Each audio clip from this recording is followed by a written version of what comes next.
I was making a joke about. Oh my goodness. Dr. Phil says sometimes you make the right decision. You have to make the decision.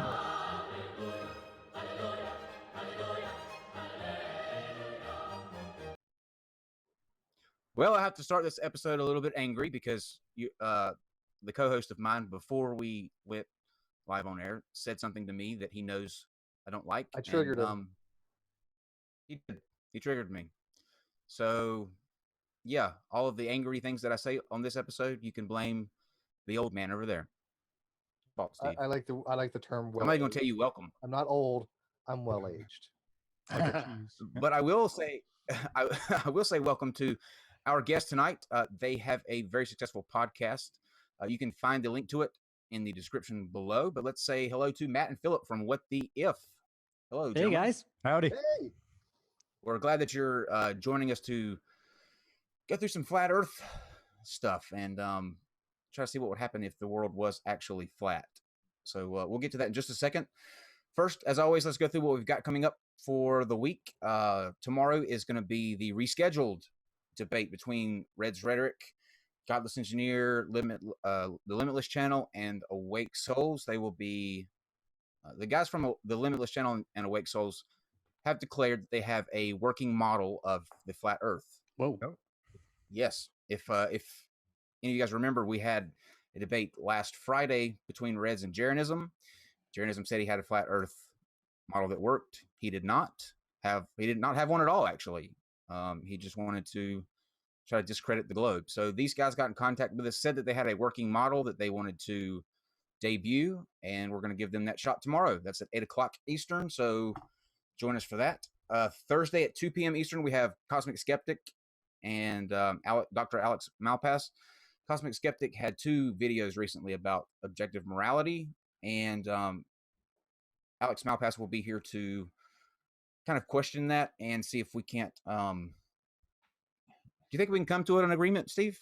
yeah, I mean, look, I'm a big fan of Cosmic Skeptic. Don't get me wrong, but everybody that I've talked to thinks he's made some major flaws in his arguments, and they've actually talked to him about it, but he hasn't willing to really change his position yet. So, I mean, I think it's gonna be a great discussion. I'm really looking forward to it, but I don't think it's going to make any headway with Cosmic for some reason. By the way, unlike journalism, I brought a model today. So, See, now if you hadn't called me That's a discount gnome, I would have laughed at that probably. not even a chuckle. In the 3D glasses I'm wearing, that model is strikingly It's real. legit, right? Yeah, I can touch it. Oh, you know what? We've got probably some flat earthers watching that you're encouraging. They're probably Okay. like, yeah, see, Look at Steve, sellout. You guys Yeah. agreeing with us now. You know what? Jeranism, I can't pronounce his name anymore. It's been so long. Jeranism made some good arguments, so he's finally started to convince me that the Earth is flat. So this is my descended to madness. Well, maybe you should watch his video from yesterday before you start agreeing with. It'll change my mind back to a normalcy. And then Friday we have V from Theomaki. I hope I'm pronouncing that correctly. He's going to be talking about Islam and their creation story a little bit, and why that is a potentially bad thing for the country. Next week we have Vadim Newquist and Bunty King on Wednesday, and then Adam Kolkesh, who is running for president 2020 on the Libertarian Party. He'll be here to try to convince Steve and I why we should vote Libertarian. That's the party of the porcupine. Is that their mascot? Yes. What? Yes. Yes. A Interesting. seriously, All a right. porcupine. So you got a donkey, an elephant, and a porcupine. All right. Sounds like the start of a bad joke, doesn't I it? So like Welcome maybe they're to a stacked bar. on top of each other.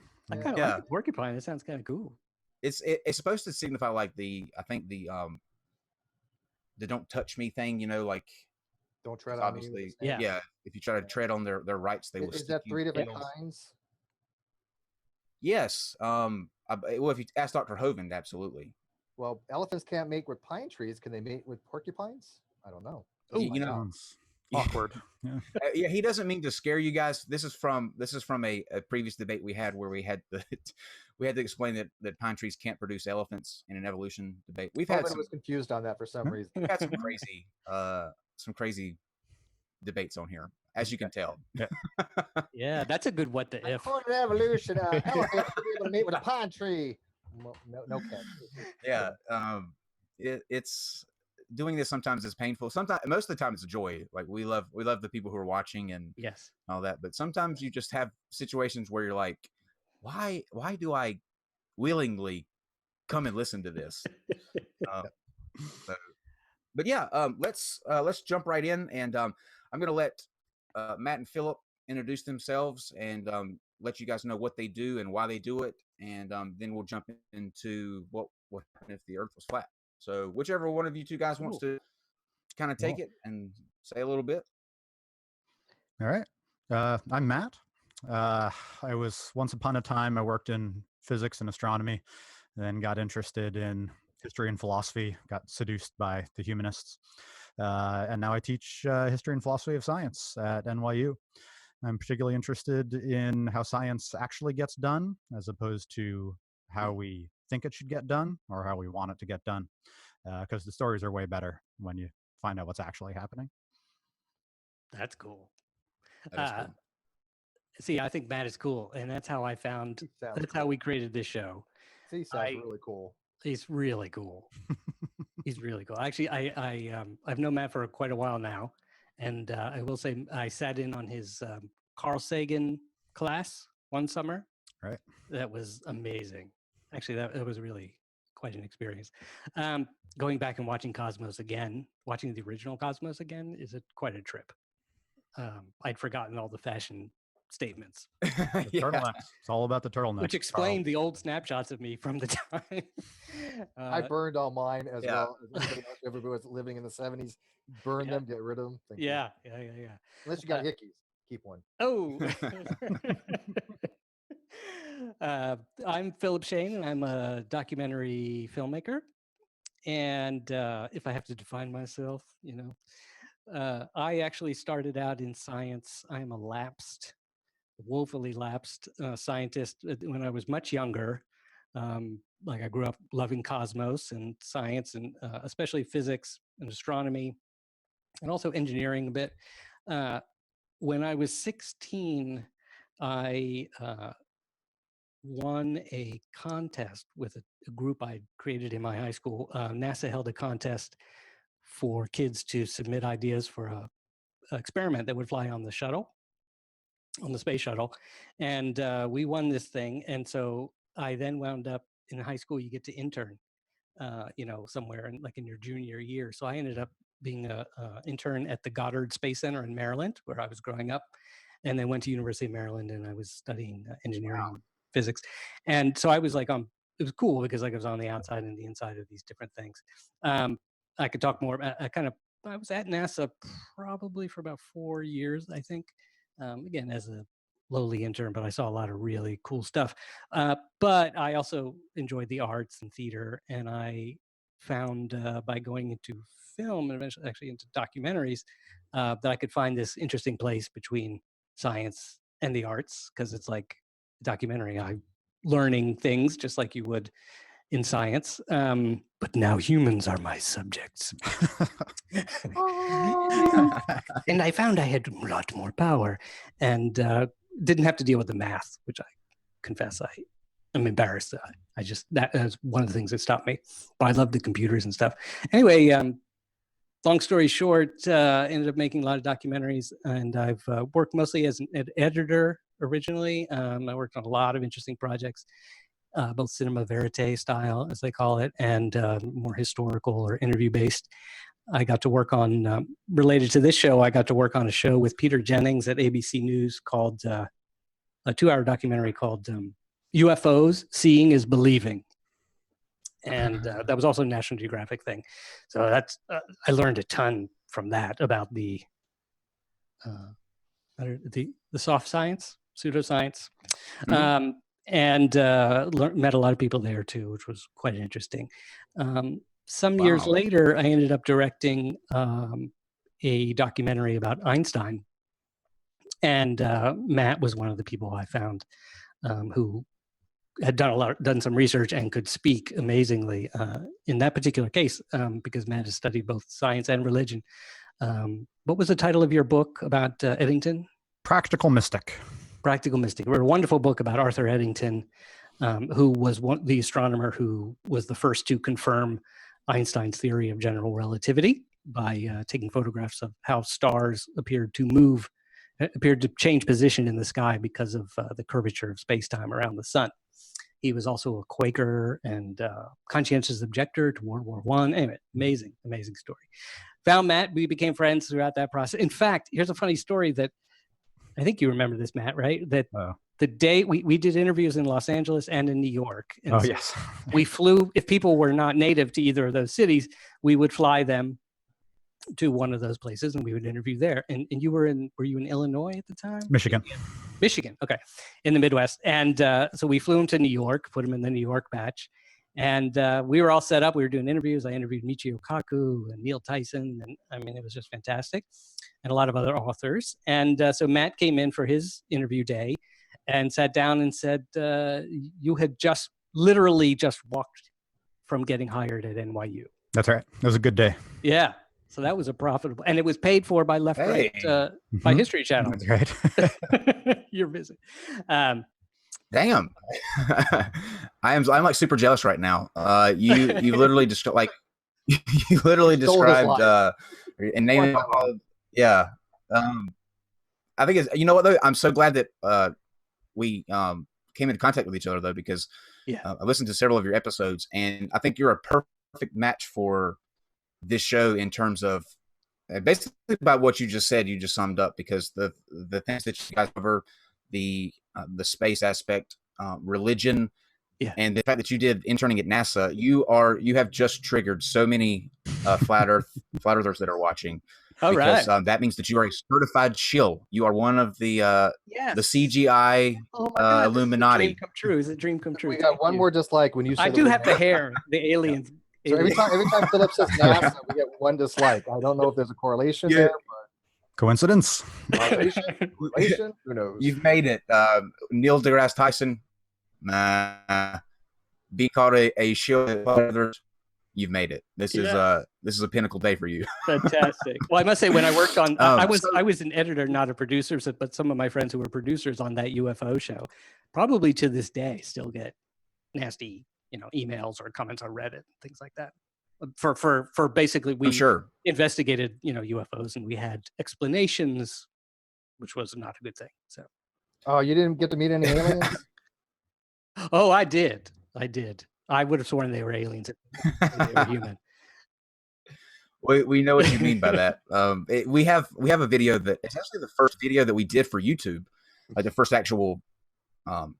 We had a podcast before, and then the first actual video that we did for YouTube, it was a debate. It was the first thing that we did, and it's been probably nearly 200 videos later, and that still gets like 15 comments a day. Calling Steve and I, we're paid by NASA, we're shills, we're part of the Illuminati. There's no curvature on that video. I mean, it's wild how people will not let a grudge go. I mean, never. Yeah. Although some of the nicest people I've met, I went to some of the conventions and stuff, and it's a different thing, obviously, when you meet people face to face. I mean, they're normal people for the most part in real life. They claim to be. Yeah. Well, they're as normal as any of us. Who knows? I've discovered there's a range of normal. Okay. Yeah. They're normal, but wishful thinking is something they all have in common. Or whatever you call. What do you call it? Magical thinking. Magical thinking. Yeah. That's a good point. Yeah. So we're going to talk about if the Earth was flat tonight. You kind of want to start us off by what would change or what would need to happen if that was the case? Yeah. Yes. What if the Earth were flat? And by the way, this is a way speaking of meeting the people and saying that they're nice and enjoying meeting them, is I do find it actually genuinely educational this is sort of what we do on the show. So take an idea and say, well, before we throw it away, let's go with that. But it's the one rule we have for ourselves on what the if is, we allow ourselves one big weird thing. So if we say the Earth is flat, that's fine. Everything else, we try to stick to known science. Or not. Yeah. So the shill allows us to take one pill, half a pill. We have to, I like it. Yeah. So I love this is sometimes a challenge. Yeah. Yeah. So Matt, Awesome. take us. Let's all get together. Mhm. We're gonna, like a Disney ride. We're gonna sit in the car, like at Space Mountain. So each of us one after the other. No seatbelts, but we do have that bar. Comes down. Put your phone in the little pouch and your glasses and whatever, and off we go. Matt's in the front car. What do we see? I'm scared. As well you should be. One of the things we need to sort out fairly quick is exactly what we mean by flat, right? Because that can mean a bunch of different things, right? And because usually when people say, I think the earth is flat, what they really mean is, I think it's not round. And that's not actually all that helpful, right? So when you say it's flat, like, what do you mean? Does it have an extent? Is it like a bottle cap or like a piece of paper? Behind Steve, we can see a square version of the flat earth, right? I find most flat earths tend to be round, if you'll pardon that confusion for a moment. And then they have some thickness. So they're like like a millstone or a, Hockey we used puck. to call those pies. Yeah, it's kind of like a pie, right? So it's got some thickness, and we happen to live on the top of that, right?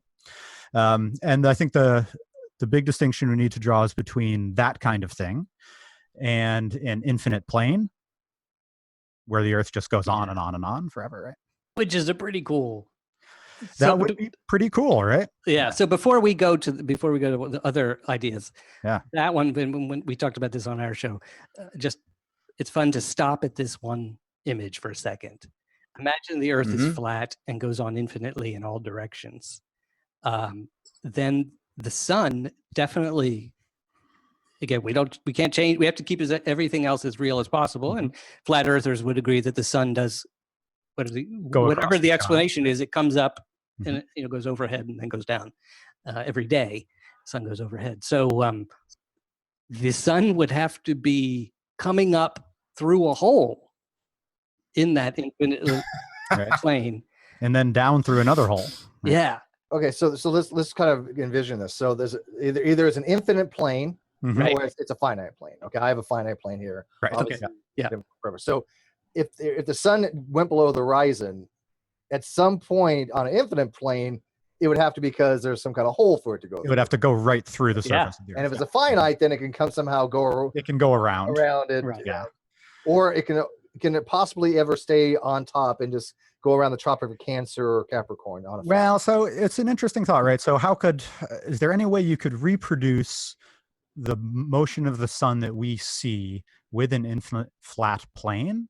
And I don't think so, unfortunately.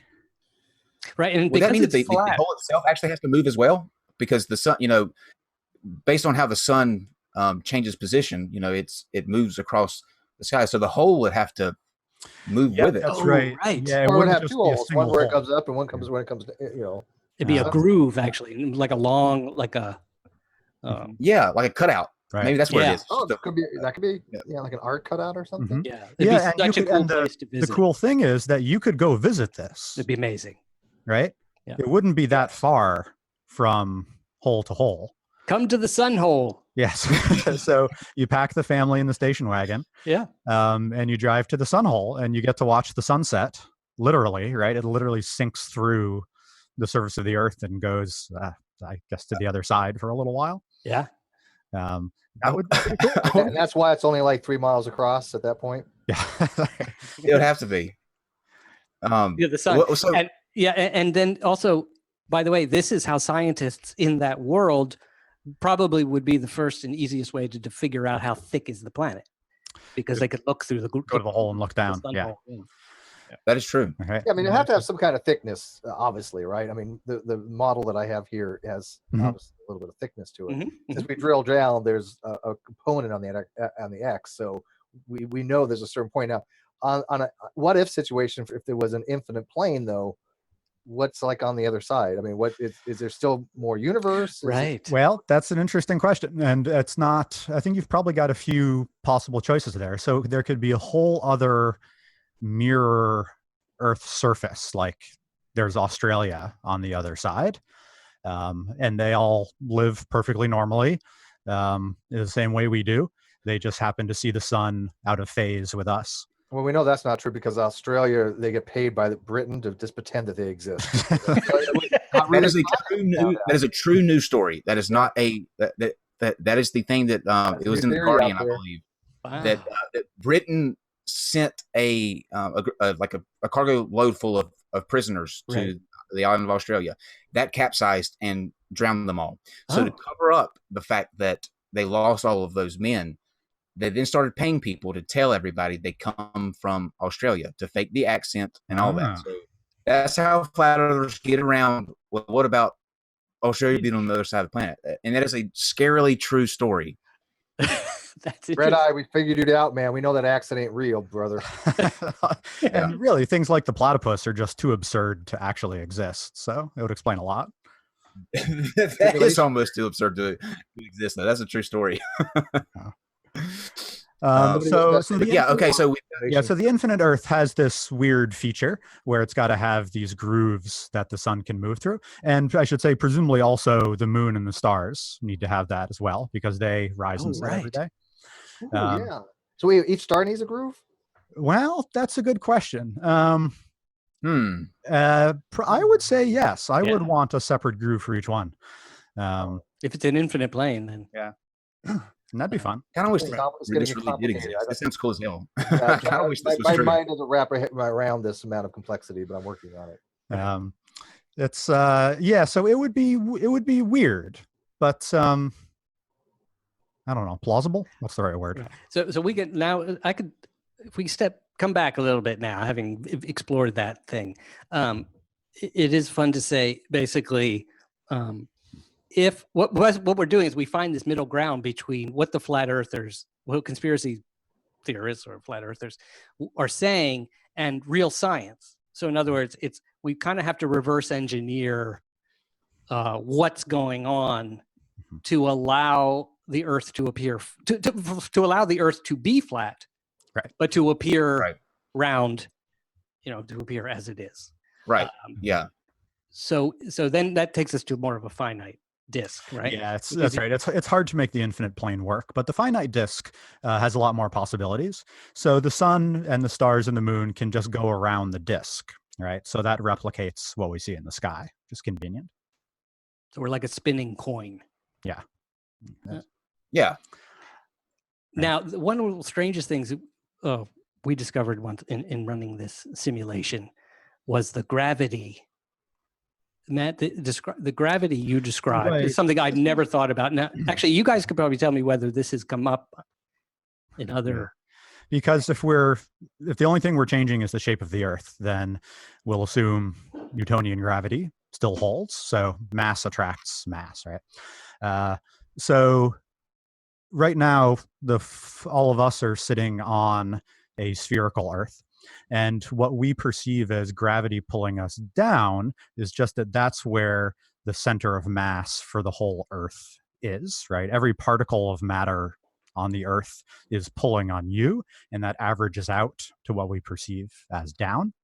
And that's why people in Australia also feel down, because they're also being pulled towards the center of the Earth. So fine. On a flat Earth, a disk type Earth, this is a little more complicated because the matter that's pulling on you is not distributed in that nice sphere. Right, it's spread out. Right. So if you're standing in the middle of the disk, things aren't too weird because there's matter underneath you, so that pulls you down, and there's matter off to the right and there's matter off to the left, but they're pretty much equals out. So right in the middle of the disk, it would look like you would feel like what you're feeling right now. Mm-hmm. But if I go to the edge of the disk, say to the right edge of it, now I've got some matter underneath me, so I've got some pull downwards, but most of the disk is off to my left. Yes. So that's the direction that gravity is going to be pulling from, not down, as it were, not towards the filling of the pie, but rather towards the geometric center of the pie. So as you walk towards the edge of a flat Earth, the direction of gravity is going to gradually change until it's essentially pulling along the surface. Right? It'd be kind of like walking uphill. Exactly. That's right. But there's no perceivable hill, right? Just as you walk. It'll get more difficult as you get closer, though. Your gravity is going to be more. You're going to feel more effect as you go toward the edge, right? Yeah. Right. Yeah, that's right. It'll get weirder and weirder as you go. So trees on this planet grow. If we figure that trees always grow perpendicular to the force of gravity, otherwise they fall over. Mm-hmm. So this is God. Wouldn't the edge, like once you got to the edge of this thing, you'd be like hanging off the edge of a cliff. Well, once you go over the edge, until you got off the edge, and then you'd be like standing straight up. On the edge, you couldn't fall off. You would still be on the edge. You'd still be gravity will still hold you on. Yeah, gravity will still be right. But it would be a relief to go over that 90-degree angle because hanging towards north, you'd literally be hanging off the edge of a cliff. Yeah, you would actually experiencing true down at that point, I guess, right? I mean, so you guys are saying that you'd never fall off of the edge of that once you got to that point, right? Yeah, because the gravity of the matter that the Earth is made of is still there, and will still pull you towards the center of whatever it is, however it's shaped. Okay, another note about those who say if they call it flat Earth, that they believe we live on a flat Earth. That means, I guess, we don't live on the edge of flat Earth, because the edge of flat Earth is round or square, or it's right. Yeah. It doesn't have to be flat. Yeah. So actually, that would lead us to the square. Your rectangular flat Earth is more true to the flat Earth. How about like this, but on the edges here, that's a curve of sorts. So it's kind of flat on the top, but kind of curvature on the outside. I don't know. Right. Well, does it hold to Steve Jobs' principles that everything is a rounded rectangle? Are they rounded corners? Now, they probably are by erosion, but how they were formed initially is another. Here's another question. In fact, let's go here. We didn't get here on our show, Matt, but how would this flat Earth form? Oh, in the first place? Yeah. Oh boy. How would the accretion disk form exactly like this? Right. Exactly. Let me ask this before we move on that, because it's tied into the edge real quick. Yeah. Would that mean that the water, because if you extend it out in a square or a disc or whatever, what about the water that would essentially be like, if you look at Steve's background, right, would the water fall off or just curve up and underneath? Yeah, the water would just flow over the edge, like a perpetual waterfall, I suppose. So each corner, as it were, would be a waterfall that leads you to another waterfall back to another ocean. Again, one of the prime tourist spots is going to be the. Right, wouldn't that be awesome? Yeah, it'd be like the global Niagara Falls. Yeah, wow, that would be cool.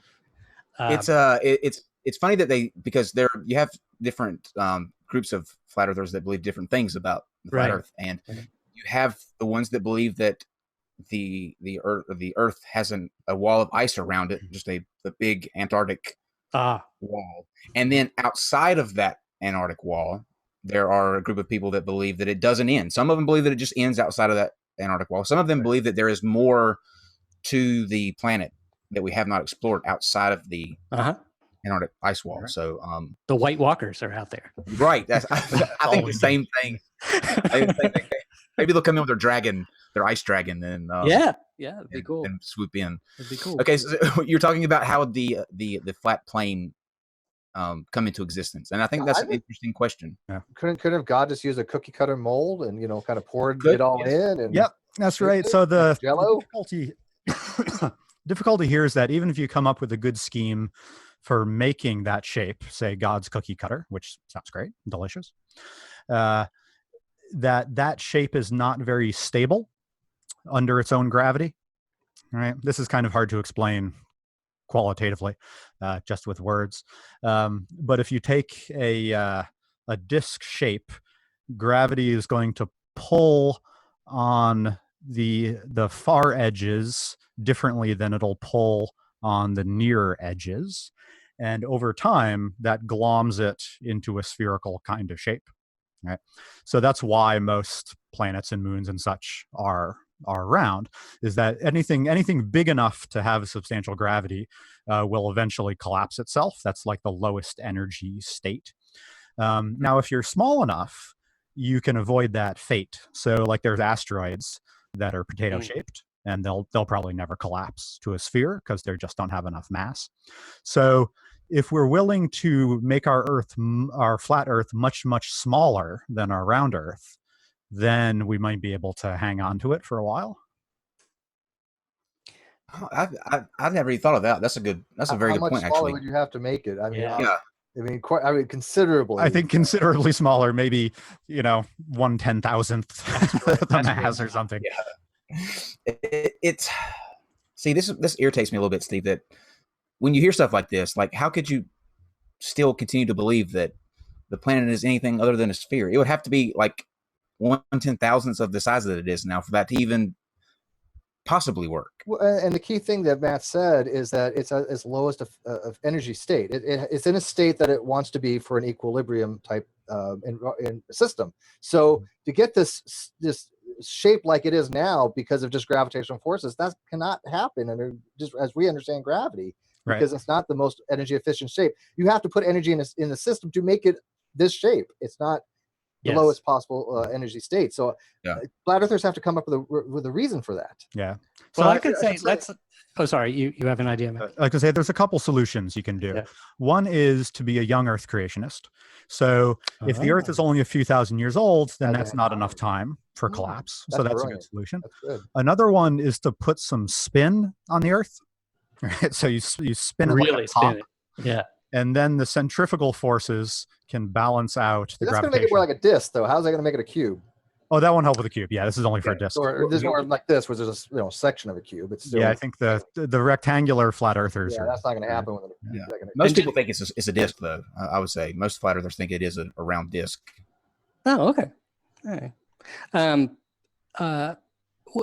One thing, just to reiterate the "what the if" credo, like the prime directive on Star Trek, is again, we try to change one thing. So it is helpful because it keeps us all from spinning off into all kinds, right? There's an infinite number of possibilities, as you like, well, God or this or that. And so the fun thing is to say, okay, now let's remind ourselves we're in this universe. The Earth is 4 billion. No, everything else has to be the same. So the Earth is 4 billion years old. It has the life it has. Also, it is the size it is. I mean, do flat earthers think that is there a feeling about how big the Earth is? Do they think it's the same surface of our Earth? It's just flat.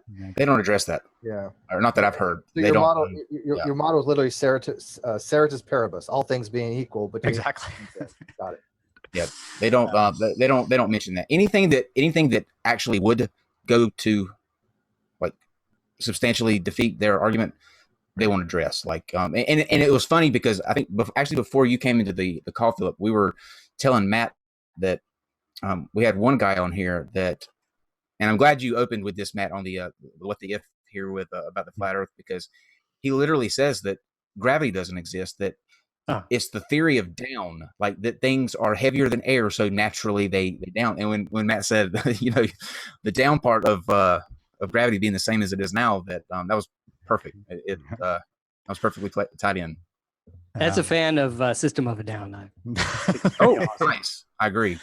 Deep cut. I agree. Yeah, and actually, if you look at old theories of gravity, like Aristotelian Greek physics, that's essentially the word. They don't have an explanation for it. It's just a description that massive objects tend to go in a certain direction.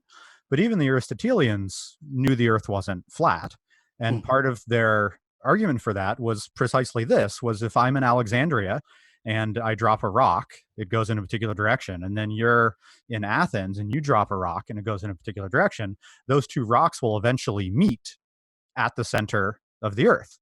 And that was actually one of the early arguments for the Earth being round. Hmm. is that if there are all heavy things are trying to get to a certain point where they'll be happy, then that means we have to be on a spherical Earth. Otherwise, we'd see rocks going in all sorts of crazy directions. Right. So if we didn't have the ground to stop those two rocks from meeting, they would fall straight through and hit at the center. Yep, hang out. Yeah. Excellent. Yeah, It's it's easy enough. interesting. It's a misnomer because we always, and I think before Matt talked about that, I mean, I think Carl Sagan may have addressed it in Cosmos at one point, but generally I felt like most people, it's like we would say, oh, back when people believed the Earth was flat, like these people still believe the Earth is flat, as if it's been a continuum that people felt that way. Right. But Matt, in the Aristotelians were like the first scientists, kind of. Well, it depends how you want to define science. Scientist, Right. but and I should say they're not alone. So there's lots of civilizations that realize the surface of the Earth is curved thousands of years ago, right? 2,500 years ago or so. And it's not always, generally the rule seems to go like this. If you're a seafaring civilization, you know that the world has some curvature to it, because when you watch a boat go over the horizon, the bottom part of the boat vanishes first, and then the top, and then vice versa when it's coming back. Right. And the easy explanation for that is just that there's curvature. So if you build boats, you figure this out pretty early, like say the Greeks and the Babylonians and the Egyptians.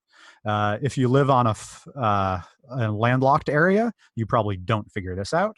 So you have some flattish version of things. Mm-hmm. That makes sense. Yeah. But our sort of intellectual tradition that we think of, that kind of gives rise to modern science, very early on, the Greeks and the Egyptians and the Babylonians figure this out, that the Earth has some curvature. And that knowledge is never lost, right? We kind of have this cartoon image of the Dark Ages in our head when people forget everything important. But that's not true. Nobody in Europe ever forgets that the Earth is round. They know it. They have good arguments for it. They have a good size estimate for it.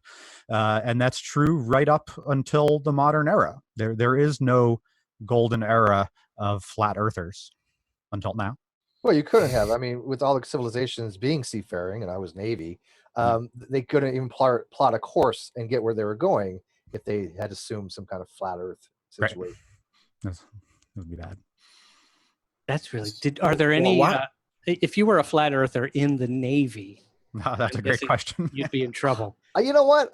I never even heard of such a thing in my entire military career. I couldn't tell you one person that thought of flat Earth. It wasn't until I got to this kind of forum where I realized it was something that actually existed. So I've heard stories of people saying, "Oh, I was ex-Navy and I was a flat earther." If that might be the case, I have never met one in real life. Don't ask, don't tell. Yeah, well, that's comforting, actually. It's way worse than don't ask, don't tell, because nowadays nobody gives a shit if you're gay and you're a flat earther. They might do something about it. Yeah. Tell me about the teacher, Steve. Your daughter's teacher at the school. Yeah, but I mean that's not military, but same principle. I mean, my daughter had a 4th grade teacher that was a flat earther. I just recently found out, and so I think I asked the same question, and I'm glad she didn't tell me then because I would have lost my shit. But yeah, I think that we are doing our disservice to our children and our future generations by not cracking down on people in positions of education and science, science people that go out, the communicators that promote flat Earth and things of that nature. I think that they should not be in positions to teach anybody. I've made the argument before. If you're a flat earther or a young Earth creationist, I'm sorry, you do not even get a fucking seat at the table of science. You are already outside of what is considered to be modern science. You're outside of that range. You don't get a say. That's just my position. Logic. I mean, yeah. Actually, so taking a small break from the what the if scenario, which we'll jump back into. But I have been curious to ask, why is it? Well, I feel like it's the internet because we're hearing about flat Earth a lot, but it seems like it's a pretty recent thing. But that's one question: when did it sort of become this thing? And the other is, do they genuinely believe it, or are they just sort of like having fun? My theory is no, that they don't genuinely believe it. I think that it's a way to be in a an edgy movement, that it's a kind of like a cool clique. Are there some people that believe it? Probably. But I think that based on the research that I've done into where this came from, like this big wave that surprisingly their numbers are growing, which is hard to believe, but it apparently is pretty well, agreed upon that it started out as a meme on 4chan, that somebody, as a trolling, posted this long post that, oh, we're being lied to. This is why the planet is the shape that it is. Obviously, there are people out there who can't pick up on sarcasm. Right. Especially on 4chan. Yeah. Yeah. 4chan, Right, source yeah. of all knowledge. People not picking up on people not picking up on sarcasm. Yeah, is a whole, it's dark thing knowledge. nowadays, right? yeah, it's a whole other thing. We've been involved in a controversy with that as well, but they couldn't pick up on that sarcasm and ran with it, and so it, like a domino effect, kept falling and falling and falling and falling. And then you have people who are just jaded for whatever reason and see that, well, these people get a lot of attention.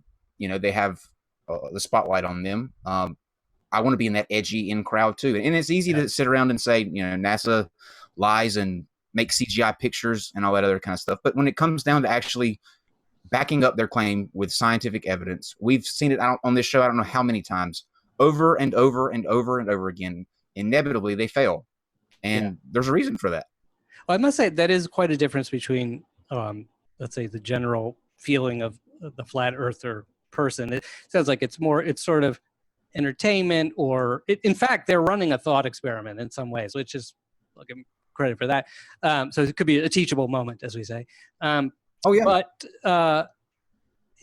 they don't really care that, like, in other words, one sort of place to go for a little bit of evidence would be that, well, who cares the most? Like these scientists who are really like, no, you really should understand this.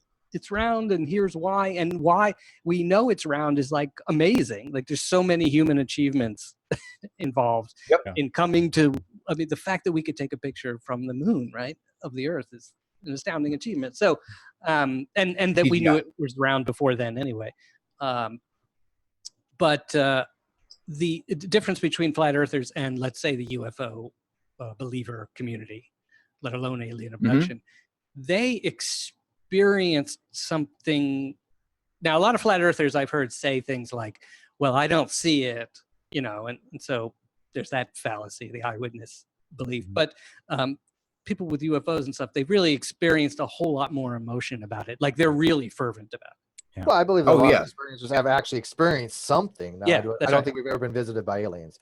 I think that probably aliens might exist in other places, but they're not coming here. They're staying far away if they know us. I wouldn't come here either. Yeah, they're like quarantined. Stay away from them. Yeah, the quarantine. Yeah, we're like we're like the anus of the universe. Steve, hardly blame them for that, right? Oh, you got that on 4chan now. I know the anus thing came from 4chan. I don't know. Philip, let me tell you how bad it gets though. You weren't in the with us yet, but I was telling Matt, I had a guy 2 nights ago, and I showed everybody the messages on our show last night. He's coming on August the 9th. He is convinced 100%. And I mean, it's immovable. I have asked him all the questions and tried to suss out if he was a troll or not, but he's serious. He's got a YouTube channel with videos on it. He does not believe that viruses exist. Right.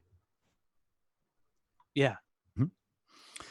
Yeah, it's hard. And I think to a certain degree, part of the problem here is the way science gets taught at essentially all levels, is that information just gets dropped on students, but not the reasoning for that conclusion. So students get told the Earth is round, the Earth goes around the sun, but can they explain how we know that or why those are good things to think? The answer is very often no. Like I'll bet if I grabbed a PhD chemist, next building over here, and said, give me evidence that the world is round, they probably couldn't do it.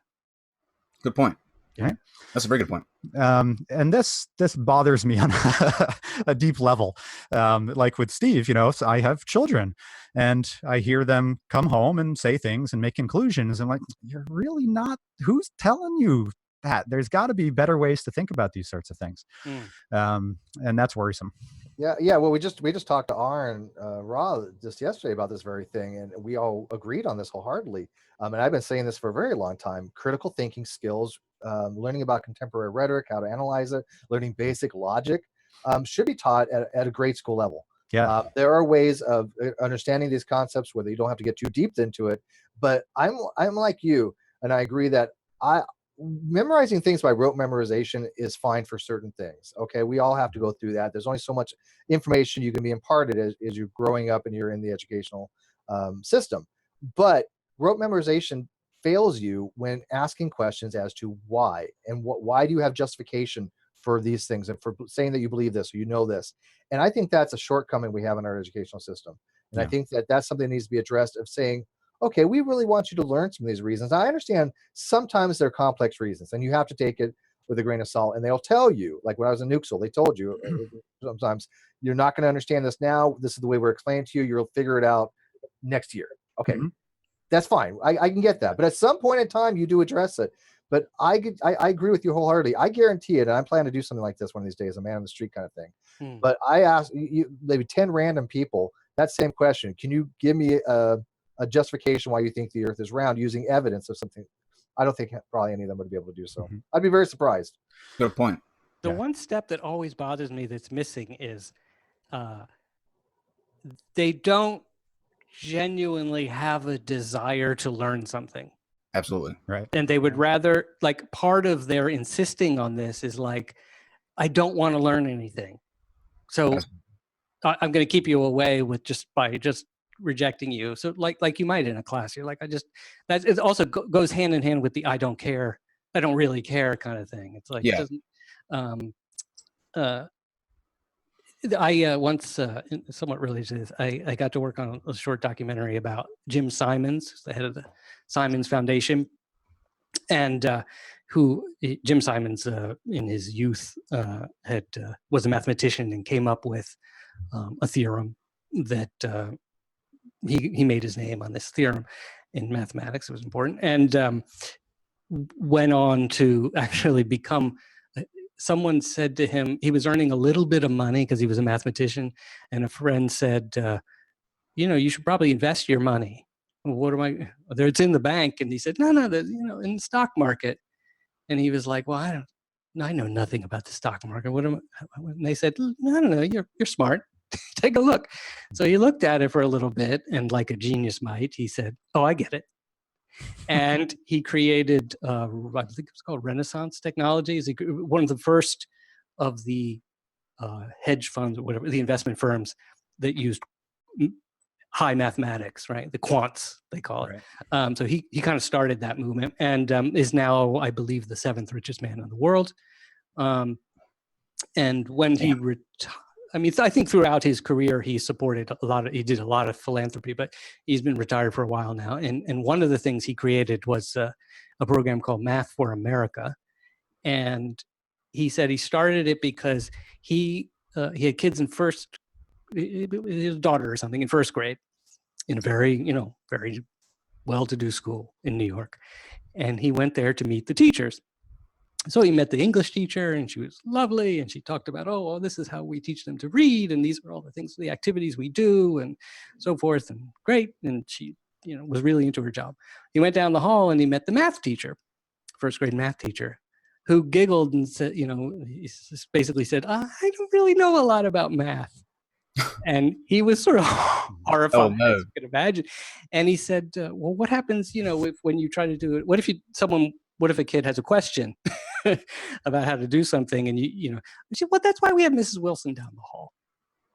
And he clicked for him, and he just thought, can you imagine if the English teacher had said the same thing? I don't really know how to read. Yeah, that's a good. Shouldn't that be the first requirement if you're going to be a math teacher, is that you know a little bit about math? Some math, yep. Yeah, and that it's socially acceptable that you can be this way. Just like it's silly to me that anchor people, for instance, how common is it for reporters talking about some technology story? Oh, I don't really know. Well, but they do, kind of like for example, my stats teacher in college, he was he was the coach, which actually at the time I really did, but I think about it now, you got to know stats. I suppose. Right? And so he was really good at it, but at the at the time, I was like, why is a math teacher? I mean, why is a football coach teaching this level maths? But Makes sense. makes sense actually. If it works. Yeah.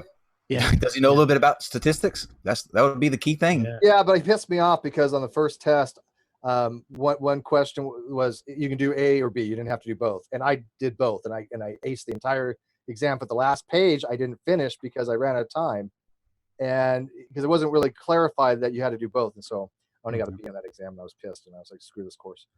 I remember If I don't get an A, I'm done. first time I went to Las Vegas, I remember, seeing all the guys who were running like the craps table. And I just thought, well, look at these, frankly, these kind of meatheads. They're just these guys here, loping around, working here, and da-da-da. And within 5 minutes, I realized, whoa, they are like processing so much math, running, handling all the chips, flying back and forth, 6 games happening at once. I mean, just the amount of things that they were doing. And so that's just a good example of a way to find.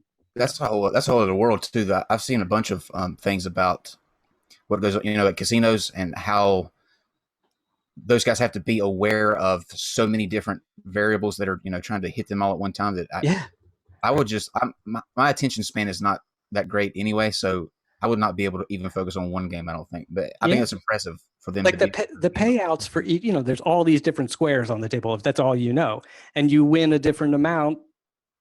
Literally complicated odds, 3 to 1, 2 to 1, 4. I mean, all this kind of crazy stuff, and they figure that out. And they manage. People throw them tips, and they're able to separate that. And right. And everybody's watching. Like they can't make a mistake. Exactly.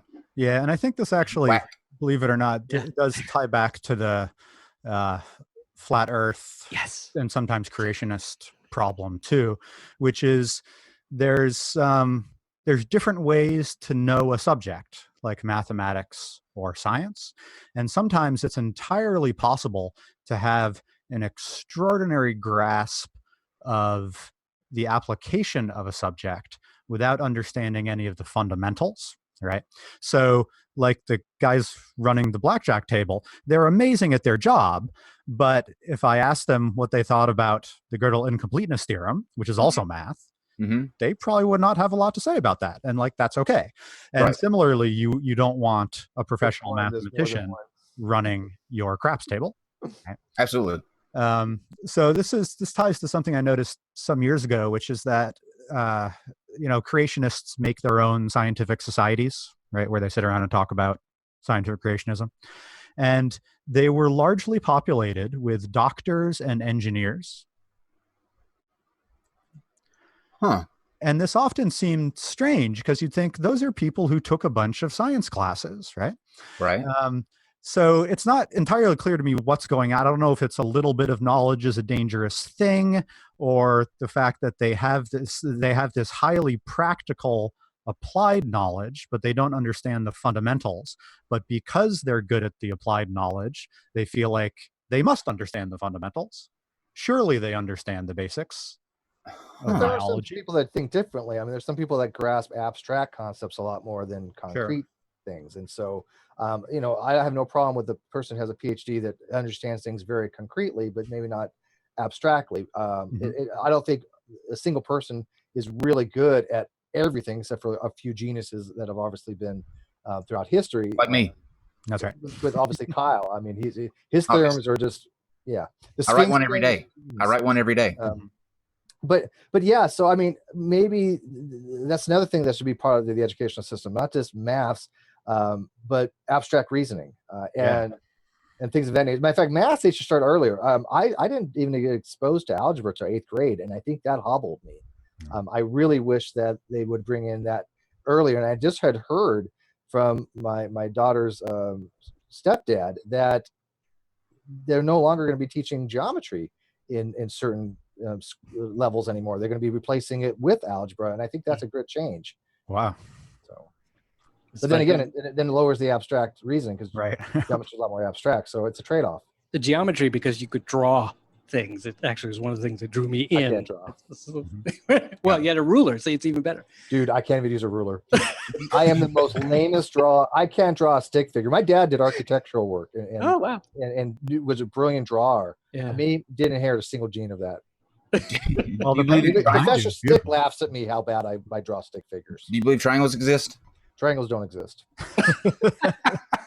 Because is you a- can't make one, yeah. This is an ongoing feud here on the show between. Between the two of you? I'm right. It's not. I didn't know it was even debatable. I can draw you one now. Triangles exist. It's not a real triangle. No, well, I should say that's actually a profound philosophical conundrum, because there's an important sense in which no, there is no perfect triangle out there, right?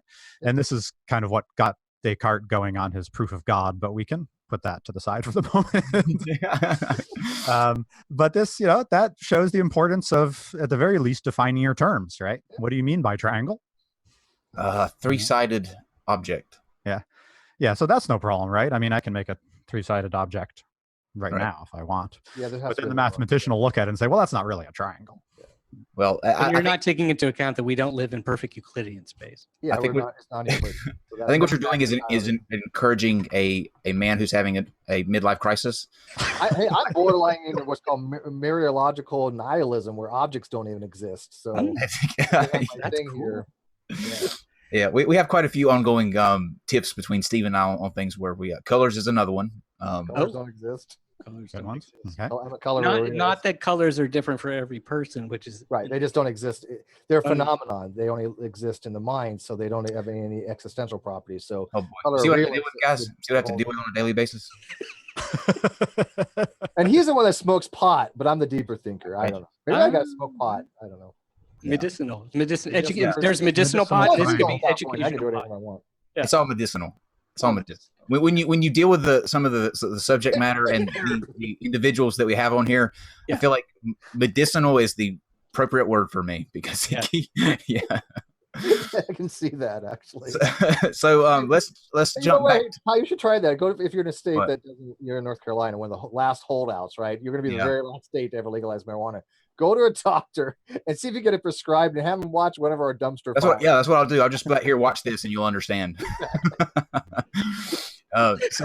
So jumping back to what the if on the flat Earth. Is there anything else that would have to be that would change dramatically? Let's see here. I don't think I'd mentioned this yet. One of my favorite tricks on a flat Earth is that there actually is no horizon.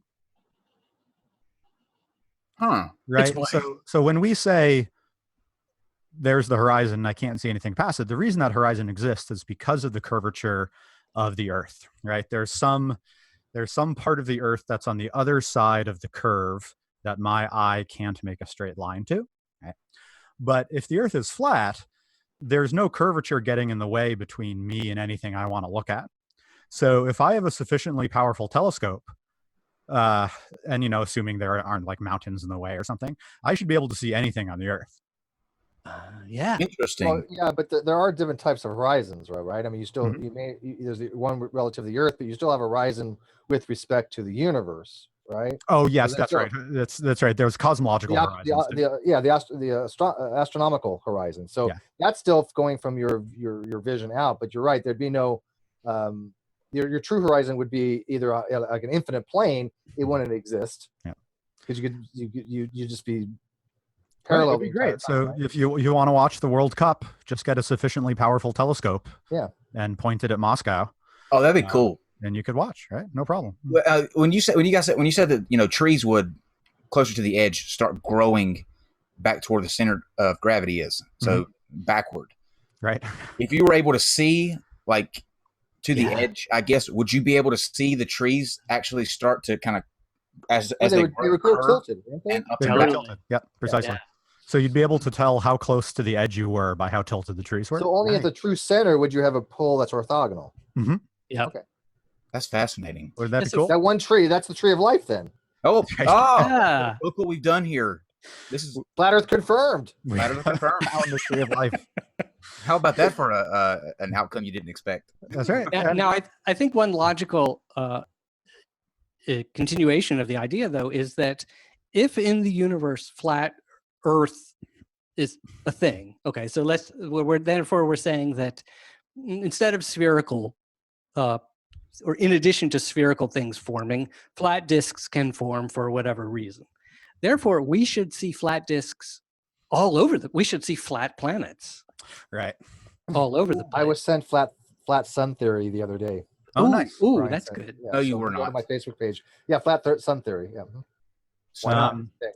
And this is, I think that's a important thing to think about if you're a flat Earth cosmologist. Is there something special about the Earth, or is every celestial body similarly disc-shaped? And if so, like, why don't we ever see any of them edge on? Those strikes me as those are genuine questions to ask. That's not just telling somebody they're stupid, but like, look, these are the consequences of thinking through the ideas that you're basing this claim on. Well, it's always trying to make the Earth special, right? I mean, even the whole. One second. Go ahead. The Copernican principle, which we talked about with Rick Delano and Robert Sungenis, they want to make the Earth special, right? So they will use all these mathematical manipulations and Galilean transformations to try to make the Earth the center of the universe, which actually mathematically works. You can totally do. But when I asked him, well, what excludes me from doing this to any other body? Why can't I make Jupiter this exact same thing? He fully admitted, well, you could, but the only thing that's preventing you from doing so and making the Earth separate and special is because God has decreed it to be that way. But they also think that planets are not planets; they're lights. They think that the ones that we've had on here. I'm just going by those. They when asked that question, what are stars? What are planets? They think they're lights. They're just bright lights in the sky. Well, they think the moon is an emitter too. So I mean, they wouldn't. Some of them wouldn't need to explain how planets are not flat but round because they don't believe in the planet at all. They're just bright lights. They're holes in the firmament. Right. God's radiance or something. Yeah. When we were talking about that once, we actually did a show on we did a show where we took Plato's universe and we created a space program in it to explore it. And Matt, you mentioned that, well, one of the first things that would happen would be we would knock into the first crystal sphere. So that was an issue, and discover that the moon was merely a pearl set in this crystal sphere. But if we then figured out a way to drill through the sphere and get through it, that you said there was a belief in this cosmology that the stars were the souls of the dead. Or not yet born, but yeah. Oh, or not yet born. Ooh. So cool. It's a reincarnation kind of scheme. So every time it's a supernova, is the death of a star, it's the birth of a baby. Yeah, that'd be awesome. That'd be great, right? Yeah. I don't think the population mathematics quite works out there, but math doesn't matter when it comes. What would a shooting star be? What would a shooting star be? Abortion. Drunk driving. Well, actually, so shooting stars are within the atmosphere. They're not actually stars, so that helps. True. There we go. Shill. Lies, NASA lies. Having this conversation, the possibilities. I almost wish I can't believe I'm going to say this, but it would be kind of cool to have a flat Earth and see a sun going into a hole. A sun hole. Honestly, the trees curve. Yeah, this is what makes me psyched when we do our take these thought experiments and do our show, because it's like you actually in a way start to see, just like when you really explore science, that first the thing seems really hard to learn and you're like, but then when you learn like the real things that go on, you're like, well, that's totally amazing. So the flat Earth people, I think, are missing out a lot by not, trying to be rigorous, or at least taking their logic further and further. They also don't want to spend the time to actually learn the real science. I mean, they don't either have the mental ability to do so, or they don't have the desire, or they don't bother to actually learn what they think they're debunking. I don't think any of us have ever met a flat earther that I would say, this person, I would go to them to help me, on a test, a math test or a physics test or anything like that nature. They have no concepts of even basic stuff. I mean, the sad thing is the lack of inspiration. Except for Debbie. Yeah, I'd go for Debbie for other reasons. Yeah, lack of inspiration is hitting the nail on the head. Such a downer. It's like, I got this cool idea, flat Earth, awesome, but that's it. It's just something to argue with. But now I will observe, though, interestingly, in our universe, there are flat disk things like the solar system. In a way, it has a Accretion disks outside black Start off holes. as it started off as the galaxy. Yeah, flattened. Yeah, so those are things that have a good spin on them. Uh-huh. So if you get a good, so if you take a cloud of dust or whatever, Right. its tendency is to collapse in on itself and will eventually form a sphere. But if you give it a good spin, which happens a lot because you get like tidal forces and things, then it flattens out into a disk, and then eventually clusters further, and then we get planets from that. But yeah, so the disk shape you see a lot in nature. Like you said, the solar system, vaguely speaking, is a disk. The Milky Way, vaguely speaking, is a disk, right? Accretion disks around a black hole, and so on. Ripples on a pond. Yeah. So spinning can fix a lot of those problems for you. Yeah. Right. So it'd be interesting to calculate, as Matt, you often say, when these things come up, you say, well, this would be a good project for a postgrad, extra credit. If the Earth the flat Earth did get formed because the Earth was created under very rapid spinning thing, then you could actually figure out the diameter of the Earth based on how fast we would have to be spinning for this amount of mass to have created this disk. And that would tell you, we can look at the stars and see how fast we're spinning. Right. It takes 24 hours to go around. And so you could then figure out what the diameter of the Earth has to be. And I think I would like to continue with the idea that there are these flat disks everywhere. Like that's absolutely, this is a fun kind of thing. We said, yes, you can have flat Earth. We got that. We're not exactly sure how it formed, but generations to come will figure out how this. But Philip, then you run into another problem. Okay, so we're gonna do what if it's all the planets are flat, but now these flat planets have to be facing us this way. Yes. Yes. Right. You can't be edge on, and they do kind of tilt in their orbits, and we do actually see different sides of the planets. So how's that going to work? True. Out? Yeah. Well, but everything seems to be racing away from us too. So there are weird things there. Right, but so we might just be on the lucky flat planet that we're kind of face on to a star, so we get good diurnal heating and such. But if you have bad luck and your flat planet is edge on to the sun or the nearest star, then you're not going to be very habitable, right? And we don't see those because they're edge on. Yeah. So there's many more planets in the solar system we can't see, but they're just edge on, and they're dark, right? And for some reason, always stay edge on to us. Yeah, that gets a little weirder there. Yeah, it's complicated. Steve, wasn't there somebody that said at one time that there was like this? I can't remember how you described it. Almost like syrup in space. It was like the ether? a gel. Well, I mean, there was Lorentz ether that like Dell was trying to talk about. It's called frame dragging, but they actually have that in relativity too. But the ether was supposed to have been this medium that the light used to promulgate through, like sound waves through ocean, light waves would go through this ether. But I think they didn't really try to syrupy, but they said that I think the changes in ether, according to them, caused refraction. That is why we can see things that are actually over the curve. That normally we couldn't see because of refraction, but that's because of density differences in the ether. I think.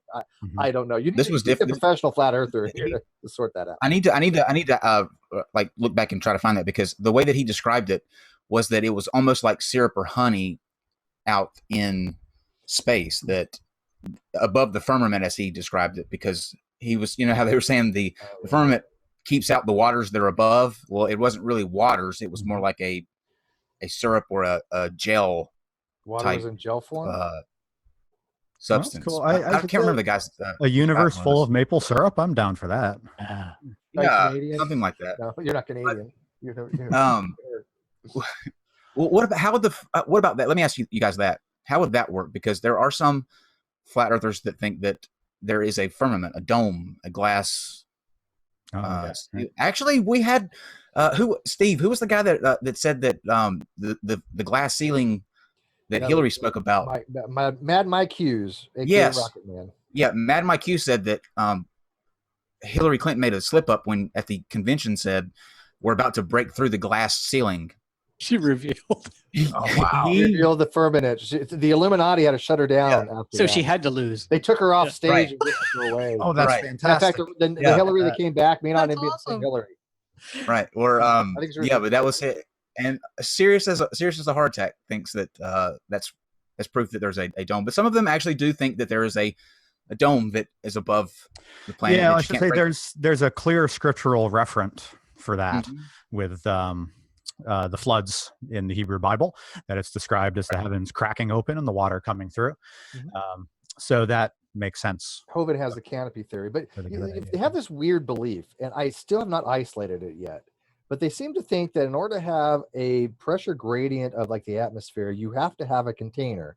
Now, I took fluid theory and I took thermodynamics and I took physics, general physics. Mhm. There's no theorem out there that's like that. There's no law. The closest thing is what's called Pascal's pressure law, Yeah. but that's only if you do have a container. States that the pressure exerted on an enclosed fluid at rest will be transmitted equally and out throughout the fluid and to the walls of its container. It's how Yeah, hydraulics works. But I can understand. I can understand the cognitive error, right? Because our everyday experience of gases, say, is that if they're not in an enclosed container, they dissipate, right? They don't hang out and certainly don't create a pressure gradient, right?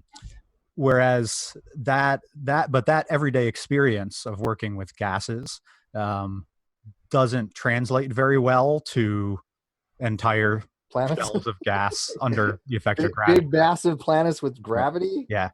And that's a mistake that happens a lot, I think, is that people have their everyday experience of, flat floors and balls falling down and try to extrapolate that to planetary or cosmological scales. And it turns out that's a hard thing to do.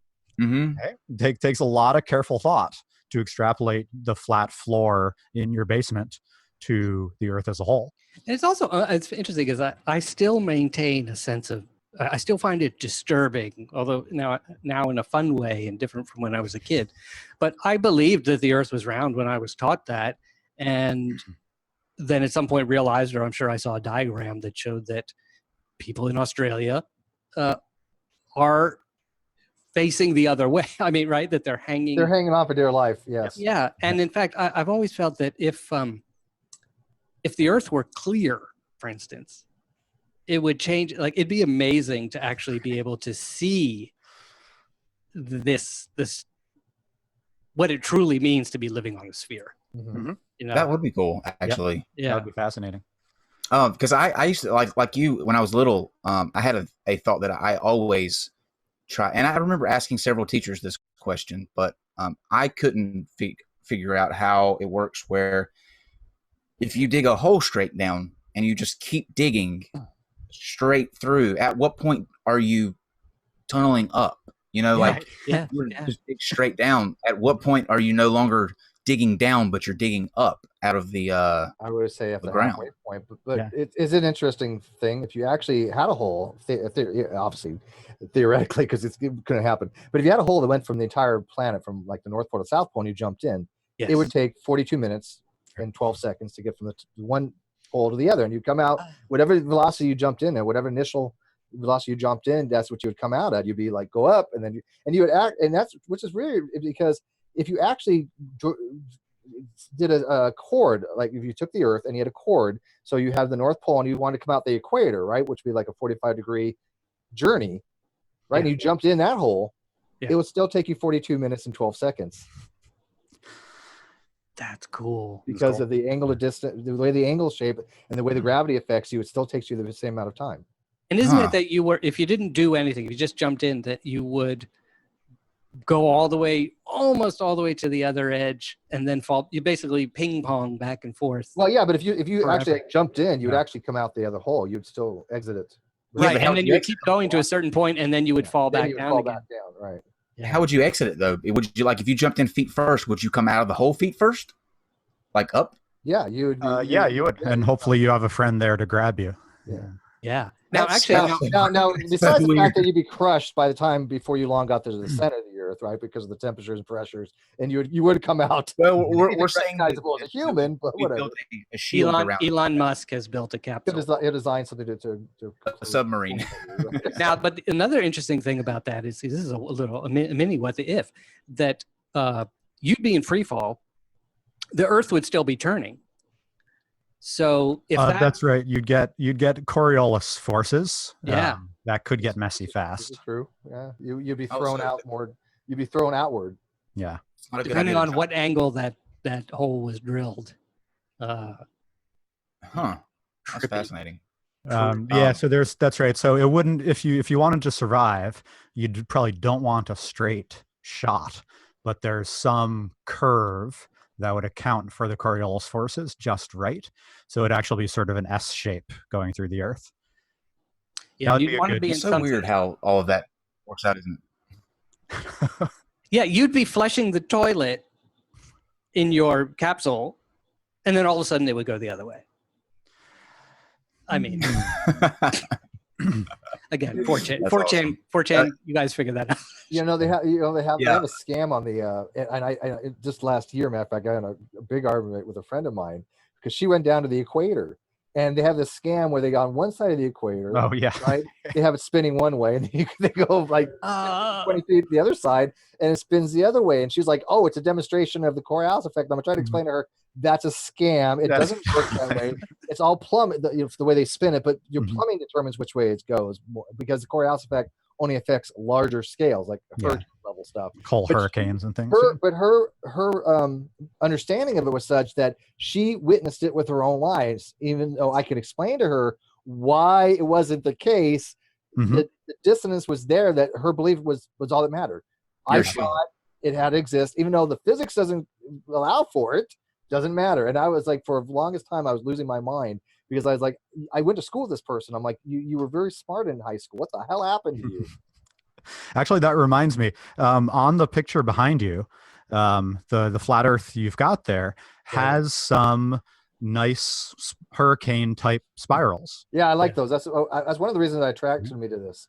and those form because of Coriolis forces. So that flat Earth has to be spinning in some way to get those formations. So there's something interesting going on. Yeah, there. I like this, and then I increased some of the brightness and I changed some of the hues Yeah. from the original image. Yeah. Well, it's also interesting that it has an atmosphere that is also Also square. cube-shaped.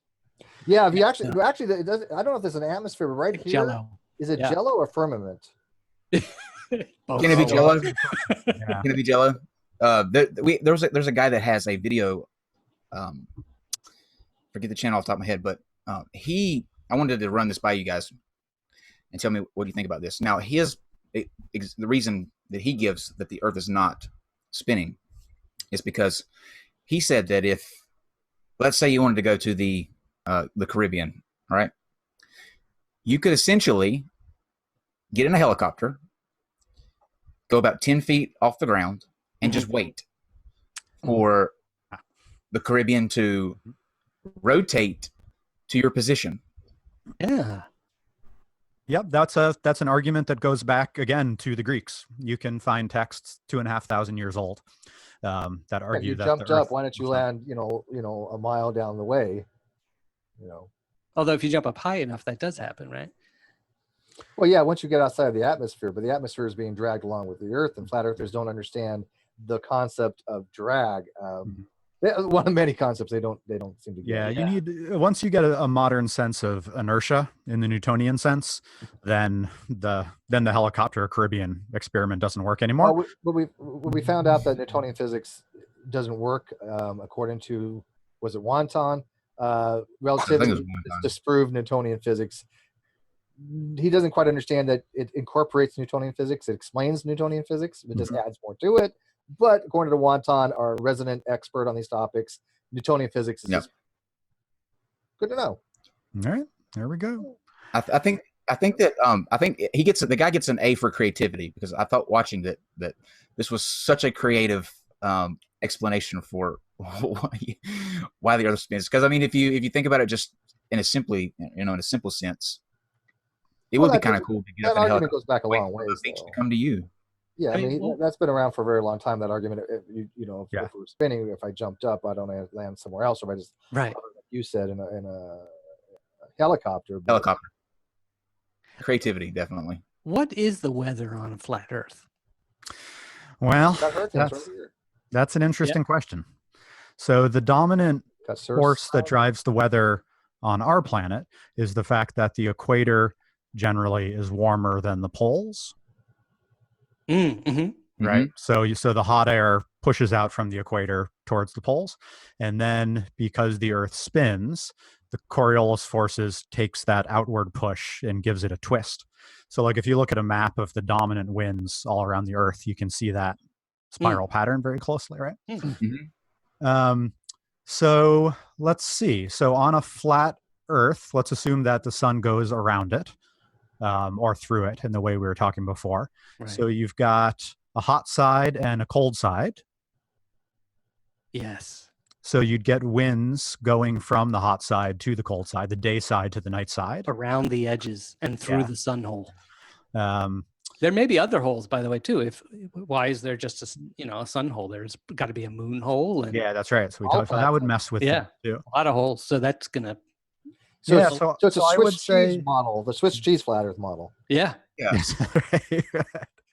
So dominant winds would be from the center of the day side towards the edges.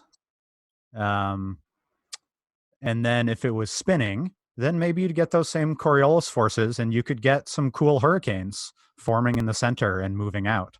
That'd be fun. At the corners. Yeah. What the hell is the wind? I mean, not only are you, it seems like you'd be in danger of falling off the Earth, but you wouldn't, but you would definitely be knocked down by. The winds would be crazy. Right, yeah. The trees are tilted. The wind is howling. The winds be blowing. I don't. That's a scary place. Around the corner. That's a scary place. Yeah. That's a scary place. Yeah, that's right. It would be a little terrifying. Well, if they what would be the center? Like, what would be the center place? Well, I gotta hang up with this wind thing because where would the air become? Like you would be if you were standing on the end. You would almost have to have like a low pressure suit, like a space suit, because that's a good question. Yeah, like is the atmosphere thick? It would be like atmosphere. That's a good question. Yeah, if it's rarefied, then you wouldn't have much. Obviously, wind. It would have to be rarefied because it'd be like altitude because gravity is the other direction. Which means that means it's much thicker in the middle, though. Yeah, that's right. But I should say that's a relatively straightforward calculation. I think, as Philip says, I always say, that's a good master's thesis for a physics student, right? Figure out the different distributions of atmosphere on a flat Earth. Totally doable. I'll bet you're right that it's going to be. Well, you'd also have to take into account that's geological features, though, too. They're going to affect wind pattern. Yeah, they'll screw with things too. Wait, would mountains go sideways too? On the edge? So mountains is a hard question. Yeah. And actually, again, speaks to if you notice the one behind Steve there has a volcano on it. Right. Yeah. Where's the lava? So that suggests it has tectonic plates. Yeah, like it would all build up at those weird vectors at the end. Yeah, what's the geology? But how is tectonic plates going to work when you have the same gravitational force on them, moving them toward the middle, right? Because that's going to be pretty weird.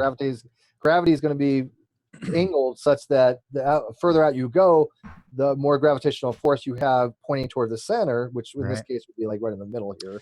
So how would plate tectonics work in that? It would be these mountains would be like, I don't even know how that would work. Yeah, exactly. You might not get mountains. It's almost like it's tending to form a sphere. Well, in fact, if we went back to the idea that it had to be formed under massive spinning, force, this huge centrifugal force that created this disc shape. Anyway, you really wouldn't. Then the edge might be full of giant spikes. But then at the edge, the problem is if you had the spin to counteract it, and down was towards the plate. Yeah. Then the winds at the edge. I don't know. That would it'd be like a windfall. It would be cold. It would have volcanoes that were erupting, and the lava going like outward, like sideways. So you have these sideways volcanoes. Yeah, sure. If they're along like the fire because it's spinning. like along the edge of the coin. Yeah, you get a that big would be ring a of pretty cool fire. image. Yeah, spinning Yeah. flat Earth spewing lava out from the edges. Yeah. And as, A big ring as of fire. wait, and that works. As it spews lava over the edge, that's when you start forming the continents because it Nice. flattens out. That's pretty metal, I gotta say. Yeah. Yeah. I think we've got it. We got better model than Jeranism's has. Yeah, the big spinning fire ring of sideways trees, or Swiss cheese model. You gotta have the Swiss cheese model. Yeah. with sun holes and moon holes, and this is a far out planet, man. I'm telling you. And I love the idea of the spikes on the spokes on the end. That it's not a simple like a coin. It'd be all these it's like a like dendrites it's like at the edge. Yeah. It's like when you drop something on the ground and it's creates a splash pattern. That's what this Earth might. I like it. Flat Earth might look like on the edges. Yeah. I like it. The moon would be actually what it is, which is a droplet that got pulled out. Yeah, solidified. So it works. It works. Yeah. How about that?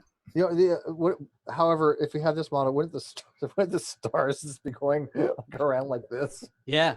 Yeah, we haven't quite figured out the. That's another problem we have to work out maybe another time. But yeah, the stars would never go like below the horizon. You look up, you just see them going around like that. Yeah. Well, the other question is maybe the sky is not a firmament, not like a dome. It's also a flat disk that has some kind of weird optical illusion on it. It's like a ceiling, I got it. So that what we appears came up with a better model than any flat earther has. Yeah. Ever I guess if it's in 15 minutes here. Exactly. Could it be? Instead of having like a dome just over us, could it be like a 3D Dyson sphere around us? And the pinpoints of light in this Dyson sphere is collecting energy for God or something. It's kind of rotating around us or something. Yeah, I mean, there's lots of possibilities. One of the suggestions for this is that it's not actually that the stars rise, and this is a very old claim, that the stars don't rise and set, but they're actually annihilated as they hit the horizon every day, and then they're reformed the next morning. It's funny you mock that, but I actually have a photo of a NASA truck taking the sun as it's going down, and the truck's underneath it, ready to catch it to haul it away. That's a great picture. Yeah, yeah, I love that photo. It's my favorite. I wonder. Instantly, my mind went to, there has to be at least one person who will buy this. Like, even though it's a meme, one person will look at this and say, "Oh, that's absolutely what they're doing." Yeah, I can't wait to see the CG, animation. Also, Also, another possibility for the sun is that it going along with that idea that the stars might disappear. It could be that it's not the sun hole is not a thing where the sun goes down and then goes around the other side and comes up back the other way. It could be that there's two volcanoes.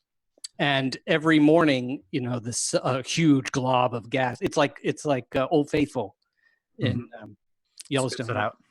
Yeah, spits out this huge intriguing. thing and throws it up in the air. And basically, it's like playing catch, Like a lava lamp. volcano, Like those fountains at like a Walt lava Disney lamp. World. Yeah, I mean, Those fountains at Walt Disney World, they're all That's right. timed. that's right. That's what. but wasn't that similar? Like the Chinese believe that a dragon ate the sun every morning, and then it was birthed anew. Yeah. Ooh, there's our ice dragon from The ice dragon's doing it. The ice dragon's. Oh wait, are we eating the sun. inventing religion too on this episode? Hey, you know what? 1,000 years from now, there might be See, another. why not? I'm so jealous of the concept that you guys came up with. That's such a cool I what know you guys the what if do thing. about I've kind of got jealousy on it as well, or envy. I love about that idea. This is fun. applying yourselves inside of these type of ideas. I think is fascinating because It's like this a is- brilliant exegesis. Yeah. Yeah, right. Exactly. yeah. So Well, come join us anytime. Yeah. absolutely. Well, do you guys mind if we have any questions from the audience? Asking a couple Oh, of sure. those. Yeah, we that'd got be questions. great. And we got some super chats. And Okay. let me do the super chats because there's a couple questions in them. Okay. Okay. Let's see here. Let's get the right thing here. Ghostly Enigma. Let us now pull back from the foreskin of ignorance and apply the wire brush of reality. Wow, that's a big one. Ouch. Painful but effective. Yep. House soy. I just wish the earth was hollow, so then we could drill a hole and just float weightlessly inside just for the fun of it. Yeah, that'd be fun. Yeah. Good Yeah, thought. House soy, that would be fun. We need to get House soy on more often. He's a brilliant flat earth debunker. JR Prone. I just got out of the Navy and I worked with a guy on deployment who was a flat earther. I didn't know it was a thing, and I thought he was trolling me. Yeah, I would have too. I would have thought that somebody was trolling me. In a way, it is a great troll. Well, it is. That's why I got into this whole community, because I had a friend who just kind of fell into flat Earth thing. I was like, "Are you serious?" Like, so he I'm really like, I've known this guy for 23 years, and he springs this crap on me, and I'm like, "You have a telescope. You've taken pictures of the moon. Yeah. You've looked at stars and planets. Maybe some Now of the you're snaps telling with me people. I don't know. It's cool I'll tell you kids. what, if I have a Cool snap kid. like that, just put me down. Just put me down. Get me out of my misery. I don't want to continue. No, Steve, it because our ratings will go through the roof, and it will be so much fun to watch. You know what? Replace me with CGI. Nobody's going to give a fuck. And, All right. and These are the next two questions. These are actually questions. You know, by the way, Art Bell, I think, Art Bell, who, bless his soul. right, I think he kind of went, he started to see UFOs and stuff. You know what? I got to tell you, What? big Art fan from early days, especially in Yeah. the 80s. I listened to him on like KFI, I think it was, with my little crystal radio that I would build. Oh, nice. And I think that you're right. I think that I saw a change in him toward the end. But Mhm. that's a topic. That's a whole new show. I think with George Norrie and Art Bell, and I think we could actually build a show just around that very concept. Yeah. it's hard to hear that kind of thing over and over, and that's what I fear for you and for us, Steve. Yeah. It's I think it's sometimes when you're in the middle of something like, and you're hearing it every day, some people are susceptible to starting to go, well, wait a minute, okay, this guy has a little bit of a point here, and then you go on some time, and then another person will come on, and you go, well, wait, that's a good point. Well, but I'm going to look at. I think as people that are skeptical or skeptics or whatever the things you want to define yourself in the skeptic community, when we hear something, fabulous. It's outrageous. An actual skeptic should just go, okay, you know what? Let me quickly analyze that. Oh yes, that's bullshit. But less of the things I've already heard of before. But there are some things that you hear and you go, okay, you know what? It's a good argument. It's bad, but it's actually something I have to think about to debunk. And let me show you why it's wrong and spend some time debunking it. I think that actually is a good thing. Mhm. It's a good bad Yeah, argument. it's a good exercise. I like good bad arguments because those are ones that make you think. Yeah, I often have my students work through things they know are wrong. They say, what would the logical argument for this thing be? And then dismantle it, right? But you got to do the initial work of figuring out why someone would think that in the first place. I think that's great. Yeah. Okay. So how about Matt? I'm going to give you the first question, and then Philip, I'll give you the second one. Sure. All right, Matt. Can flat earthers explain rainbows being curved? So how would a rainbow work in something like this? Oh, well, that's an interesting question. So rainbows are curved actually not because of the curvature of the earth. It's the Lord's covenant with but because water droplets are round. Rainbows are essentially light that's bounced around inside a whole bunch of water droplets, and then your eye is catching the edge of some of that refracted light. So you can totally have a rainbow on a flat earth. It might raise some uncomfortable questions for a flat earther, but there's no problem with the physics. So where would the pot of gold be? Oh, that's a good question. Well, the sun hole. The sun hole. Right? Yeah, on the other side of the sun hole. Jump in the sun hole, you'll find it. the problem with it is, like, if you look at a rainbow from the air, it's actually a circle. It's not a bow at all. Mm-hmm. Mm-hmm. It kind of does lend to the question though. The covenant, like you said, if I remember correctly, the rainbow was God's covenant never to flood the earth again. However, there are many people that believe in the Bible that don't accept younger creation or anything like that. So does that covenant get thrown out of the way too? So God never said that? Oh, that'd be a bummer. Yeah, I've yet to have somebody explain that one to me. If they don't believe that the flood ever happened, which of course it never did, then why did God make a covenant for something that never happened? But anyways, digress. Okay, so Philip, this question is for you. Yes, sir. How do flat earthers explain the change in daylight hours from season to season? That's so funny. I was going to ask, a question about. You were going to ask that same question, weren't you? Yeah, the season. Well, I was wondering what do you do with the seasons? Well, I would think that we have to say that actually the seasons themselves are caused by a bizarre thing that's even now still hard for my mind to wrap itself around. But the idea that the Earth stays in the same position in space as it goes around the sun. So like a gyroscope. Anyway, it's hard to imagine, right? So the flat Earth could still be doing that, that whatever the orientation is. although it couldn't maintain perfect stationary orientation in space like the Earth does, because that would mean, well, I don't see how it would work at all. You would get, just like at the North Pole, or just like at the North Pole or the South Pole, you get 6 months of darkness. I think we might wind up with something like that, like two. But you have a couple different things going on though. So see if we can work with this. Here's your sphere, the Earth. Mm-hmm. Now we're tilted at 23.5 degrees. So that axis, like you said, that does change. So just like a gyroscope, we're always going to have a velocity, angular velocity going around that line. Right. So when we're on the other side of the sun, right, when we're transitioning around the sun, the Earth will always stay at that angle, rotating around that. But we also have the fact that during summer we're further away from the sun, and winter we're closer.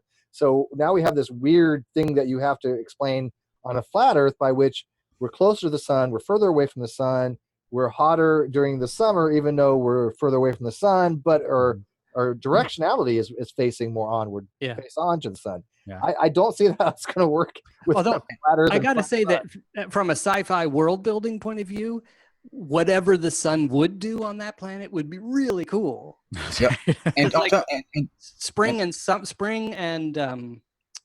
what's the fall, autumn, you would have the sun edge on for long periods of time, as you do in the Arctic, for instance. But you get, if the Earth is truly flat, I mean, the shadows would be. Does it glow from the edge or just the face? Does it emit light from the edges? Oh, definitely. You know, Antonio Superat's answered that question about the seasons, Steve, if you remember. There were 3 suns in the beginning, and do you know where I think we may have got that from? 3 where? Well, because we're the sun is a 4th generational star, and so there was 3 generations prior to that, and I think he's thinking somehow that means there was 3 stars prior or something. I don't know. His explanation was that there were 3 suns that spun around the planet, and once something happened with God or something like that, where he forced the suns to come together as one, so the sun now is actually 3 suns, but that as it spins from the center, that's the seasons. So it spins from the center outward like this to the outsides of the Earth, and then so you get the seasons. As the sun moves across the disk, it's getting further away from this side, so you are in winter. And as it comes back to the starting point, that's just like daylight. How's that different from daytime, nighttime? Oh, I'm just saying the sun and the moon spin like this. The daytime, nighttime, it gets further away from you too, right? Steve, I'm just repeating what Antonio said, and you know, I'm thinking he has some credibility here. These theories take, it's complicated. It takes time to learn. My mind can't understand. So so I'm glad you guys are here to help me out, because I have some limitations in my ability to think like a flat earther. Maybe there's 2 big volcanoes in that hole we were talking about earlier. Sure. More of a slot. Yeah, I should say, I mean, you could, I have no doubt that you could write down an equation of motion for the sun that would duplicate things like the seasons. But it requires so because much that's more essentially like the old geocentric models of the solar system could replicate all of these things perfectly well. They could predict when the solstice was and so on. You just take whatever motion that we would attribute to the Earth, like the spin, and attribute it to some celestial body instead, like the firmament or the sun. So with sufficient mathematical cleverness, you can make that work. Here's by the way, from the 4th dimension, from a higher dimension, is the spherical Earth, does it appear flat? We would be a 3rd-dimensional hypersurface of a 4th-dimensional hypersurface. So it's flat. So to them, it was sort of metaphorical sense. Yeah. It'd look like lines on a sheet of paper. Well, if it's a 4th-dimensional hypercube, like this, for example, would be a 3-dimensional cross-section of a 4th-dimensional hypercube, would it not be? It would look like a drawing, basically. Yeah. So maybe that's what's going on. Go read Flatland. Great book. Yeah, absolutely. Oh, by the way, the movie Dark City, also, without a spoiler, I'll just say, if you see the movie Dark City, there is a kind of cool visuals that happen. Have any of you seen it? I haven't, but I have. want to. Check it out. It's a great. It's fantastic. Great. It's fantastic. Weird. But I want to thank both of you for coming on. This was fascinating. This was I mean, I loved every second of this. We would love to have you guys come back on and do. I would love to have you come back on and actually do simulation theory. Sure, you can do that. Yeah. That's something me and Steve have been talking about, looking into, and exploring a little bit further. So that would be awesome. Cool. Yeah, we actually passed a fairly recent one. Yeah, in fact, part 2. We did a 2-part simulation. What the if, and the second episode literally just went up yesterday. Excellent. So it happens to be, yeah. Check those out. Yeah. We'll do that. Oh, so I'm gonna let you guys make any closing statements you want. Obviously, let everybody know where they can go and find out more about you guys and listen to your podcast. Guys, make sure that you check out their podcast. The link is in the description, and it is fantastic. So definitely go out and listen to these guys and rate them on iTunes. Give them those 5 stars and leave the comments. But we'll turn it over to you guys to close us out. Well, thank you. I mean, and right back at you. This has been a total blast of time. A lot of fun. Totally flew by, and psyched to have discovered your show. And likewise, if any of our, hopefully some of our audience came here, and this is the first time you're seeing this show too, absolutely subscribe on YouTube and check out your guys' Patreon, which I'm sure you'll mention later. So What the If, our website is whattheif.com. Where you can see you can listen to all of our episodes. We're up to 50-ish episodes, and there's a little bit of biography stuff about me and Matt. And you can contact us there and all that stuff too. We have a very vibrant Twitter community, which I'm psyched about. So on Twitter, we are at What the If Show, all one word, and follow us there and chime in. We do have a fun thing we do, by the way. We are always open to people throwing ideas at us, and we can run with them. So if anybody suggests ideas, and if we pick up any of those ideas and we run with them, as we often have, take fan ideas, you are called a super iffer, and we will, in gratitude, as by the way, I'm going to do to both of you guys, we in gratitude will send you finger puppets from the Unemployed Philosophers Guild. So Carl Sagan finger puppet, Einstein, Galileo. We have, and there's some science fiction characters, Spock and Scotty and different things like that. The Unemployed Philosophers Guild? Yeah, you actually probably know who they are without knowing it. You've seen their stuff, I'll bet. Probably. They make smart, their motto is they make smart. Is that a slight against philosophers not being able to actually get a real job once they graduate? Quite possibly. Yeah. Well, my friends who run it, We're it. So philosophersguild.com is their website. I love that. That's brilliant. Check out their gifts. Yeah, they're great. Excellent. So yeah, Matt is at NYU, and you should go there and take his class. Yes. Yeah, Matt. But yeah, if you want us to change some aspect of the universe for you, drop us a line. They'll make it happen. Yeah. Excellent. You know what? Flat earthers, go to them if you actually want to model, or anybody else. Model something.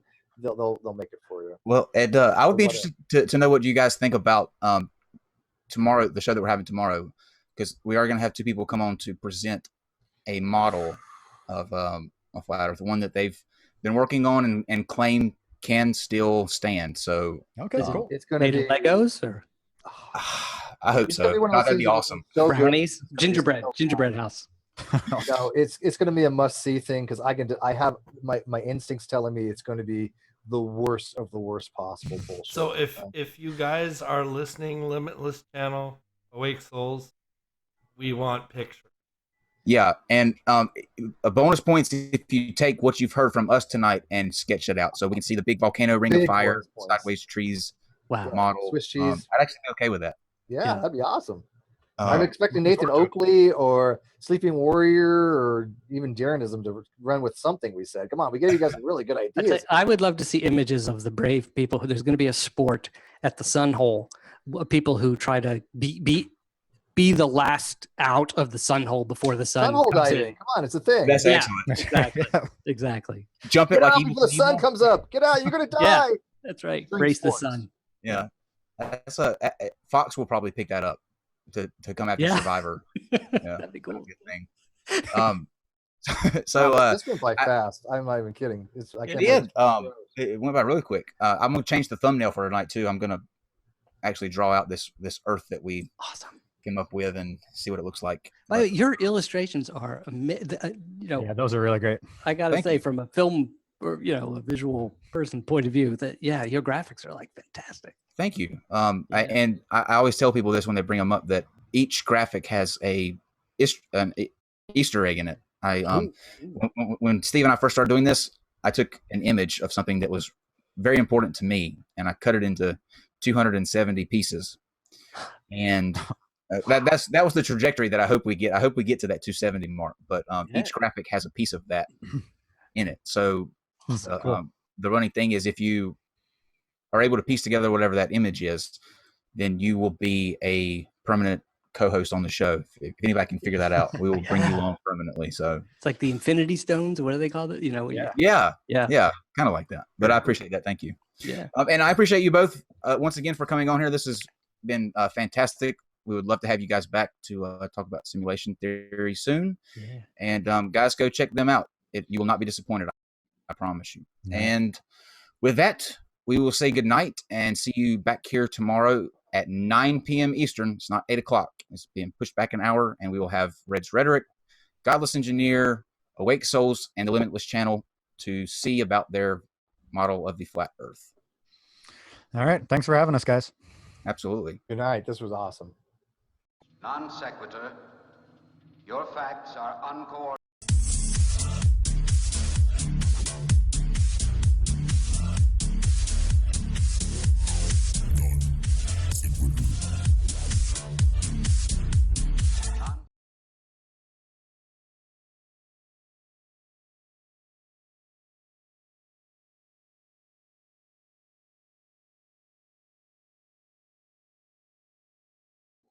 It is. It gets addicting. Like I said, Steve and